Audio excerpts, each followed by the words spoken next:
So just a few days ago, South Africa brought a case to the International Court of Justice accusing Israel of genocide. Now, this was only a month after the 75th anniversary of the Genocide Convention, so it's pretty timely. South Africa has brought a case to the ICJ accusing Israel of committing genocide in its military response to the 7th of October Hamas attack that killed hundreds of Israeli civilians. The South African case includes references to the Israeli use of blanket bombing and the cutting of food, water, and medicine supplies to Gaza. The acts are all attributable to Israel, which has failed to prevent genocide and is committing genocide in manifest violation of the Genocide Convention, the case states. Now, we all know that 30,000 Palestinians have been killed, and Israel has been trying to direct the people of Gaza down south.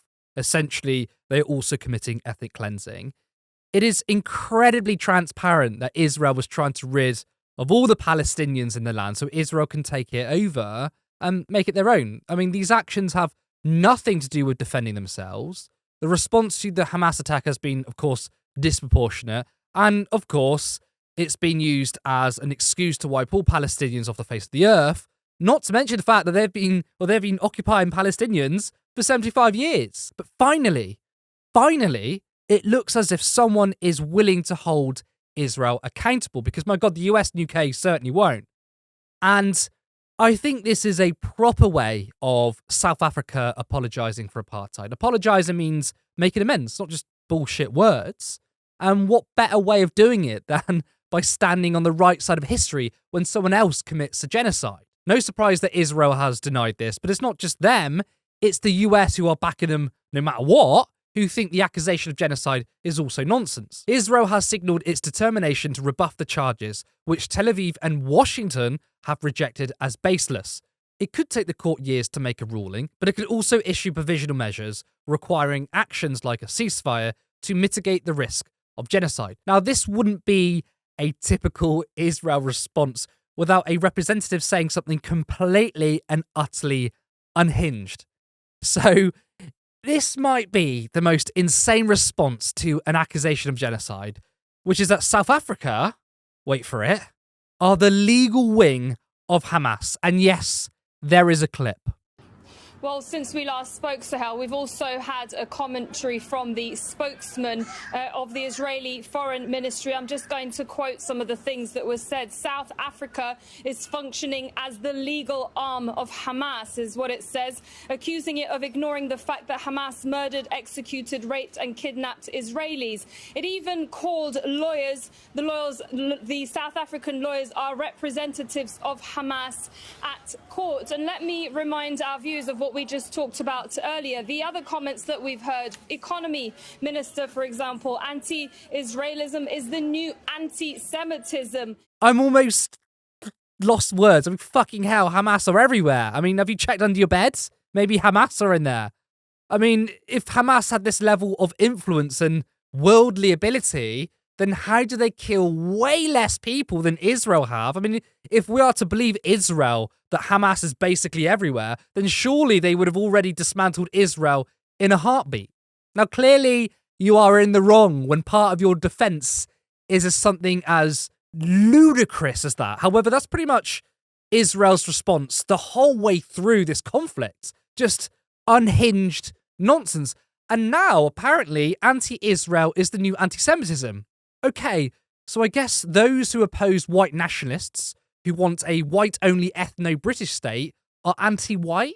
I mean, it's so funny that liberals who are so-called anti-racists, who would be on our side when we oppose nationalism and ethno-states, right?